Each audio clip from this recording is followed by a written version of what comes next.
Hey everybody, it's Yellow Matt, and today I'm going to talk about something that is very near and dear to my heart, and that is the Yakuza series. But since I have to tie this back to a bigger topic at hand, it's going to be about how the Yakuza series reuses assets for its own good.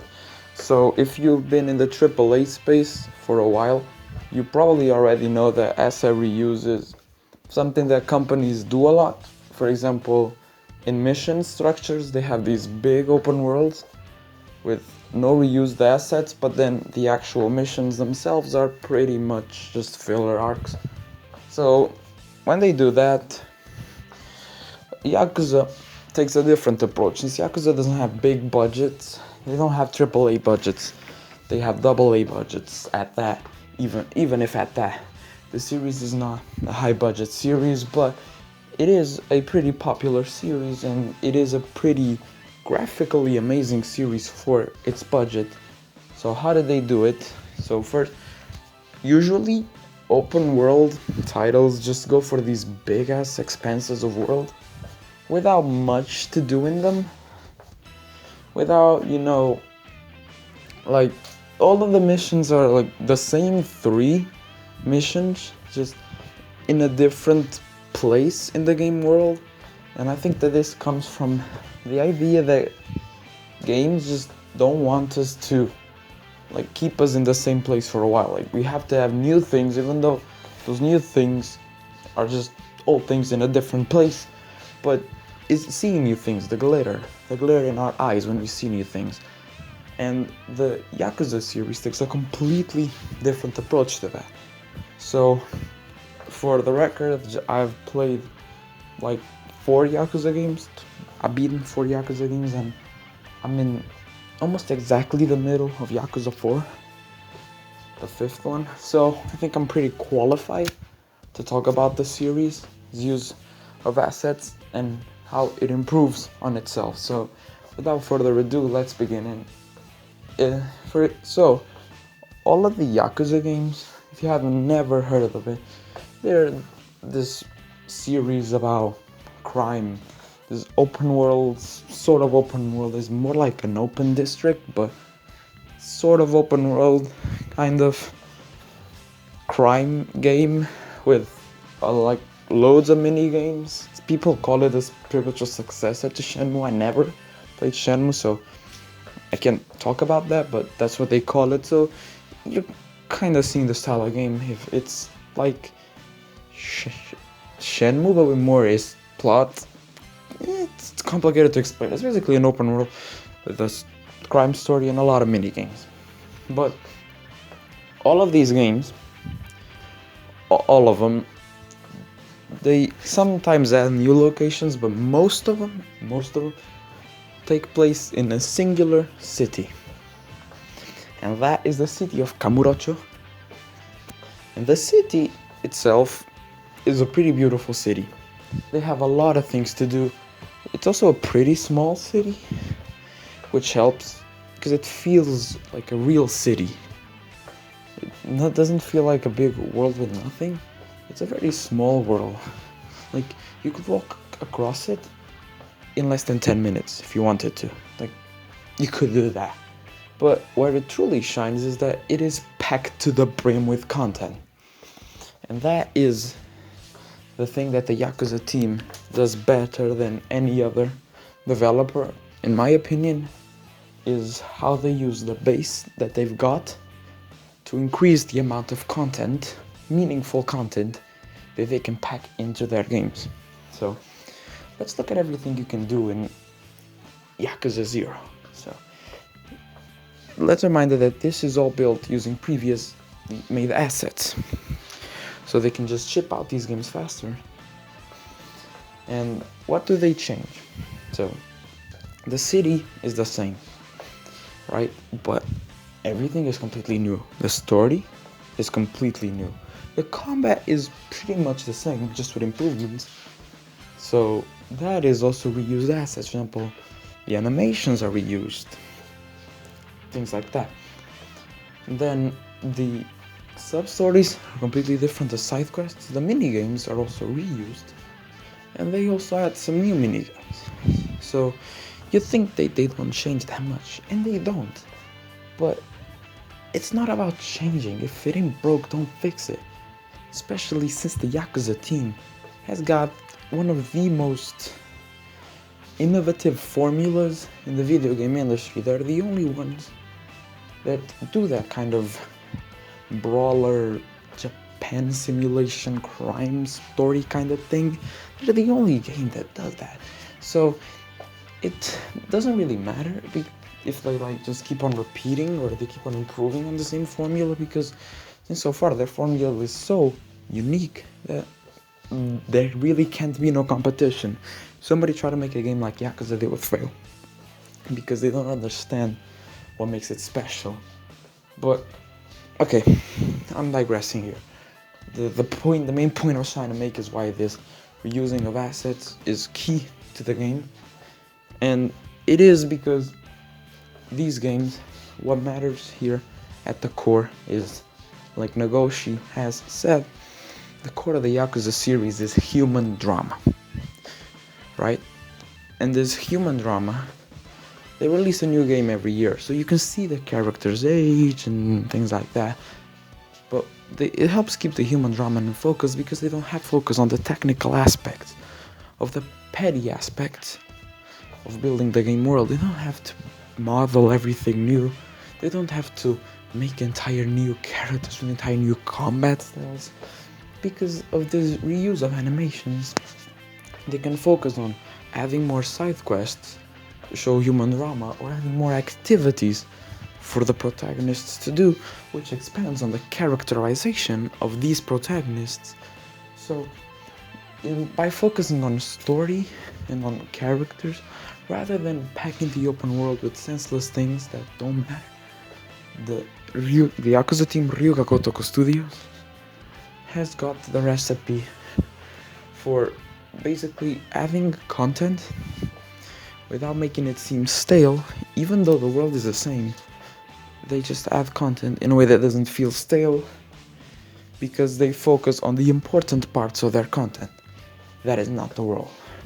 And a big point that you can also add here is that setting all of these games in the same city really isn't all that bad.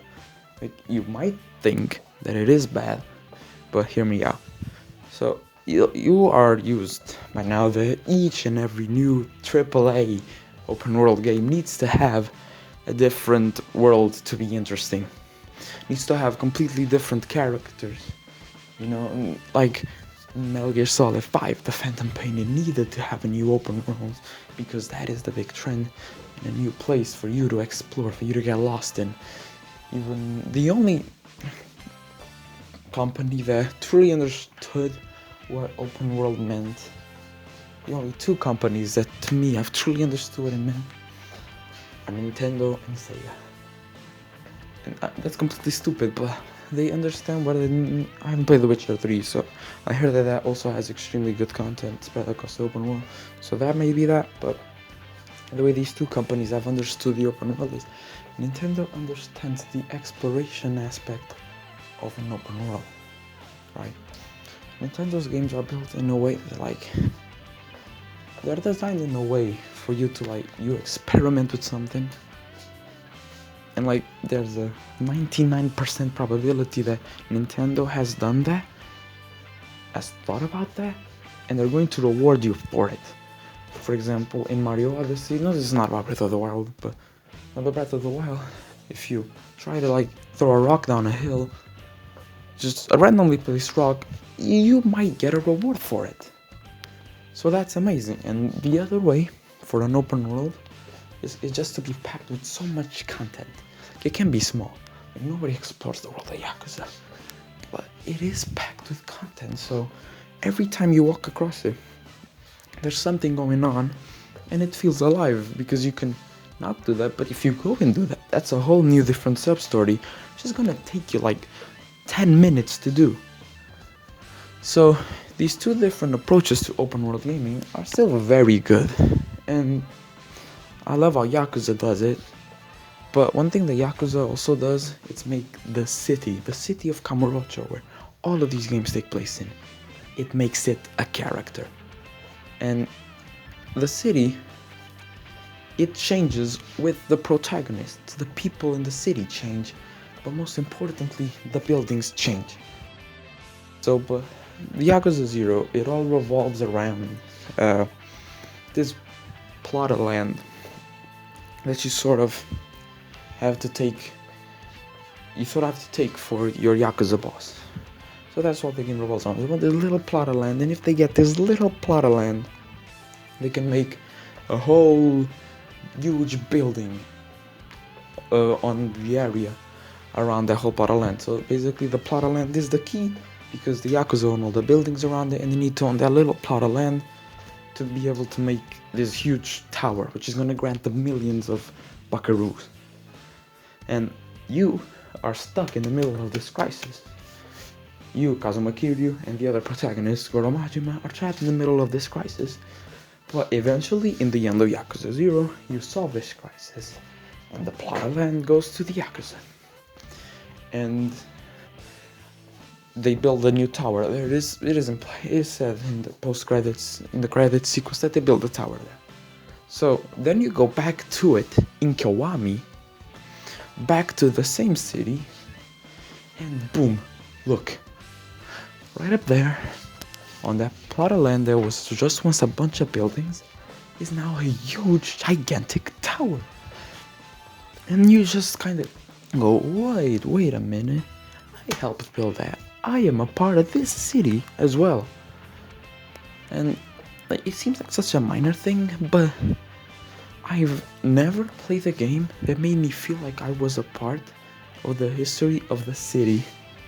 And that is something that you can only do if, like Ryuga Gotoku Studios, you use the same city in every game and make it evolve with the actions of the characters.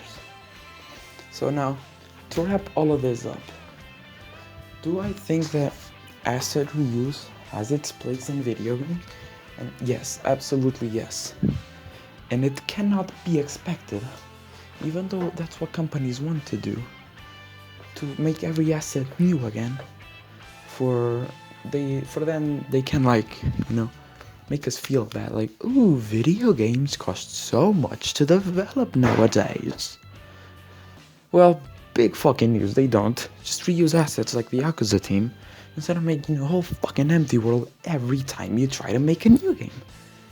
Maybe then you can focus on content rather than size, and create a good game, instead of a slog. A boring slog that you have to trudge through, grind through, maybe even pay to play through. So, sorry.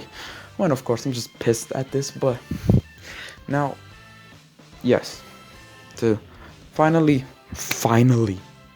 wrap everything up, I just want to say that if you, a developer, or if any AAA developer is listening to this, I want them to go play a Ryuga Gotoku Studios game, play the newer one, Judgment. I heard it's pretty good, I haven't gotten to it yet. Or play Yakuza 0, and then tell me that reusing assets is bad, and that they should feel bad for using assets, because they shouldn't. Their reusing of assets is very important for them to be able to push out games that are consistently good every single year, for raking in the big bucks, and for, they can keep the production values really high. So that is something really important. Asset reuse is really fucking important, and it's a good thing if you do it like the Yakuza Studios, which they reuse assets in order to be able to focus more on what actually matters in their game. And now I am done. So I would like to thank everybody who watched this video to the end. I try to make this a shorter video without a script, because I'm preparing a bigger video with a bigger script for later. So I try to make this shorter, and it's a bit more off the rails. I might have repeated a lot of things, but I just want to say thanks. And if you could, leave a like and subscribe to the channel, and I'll see you next time.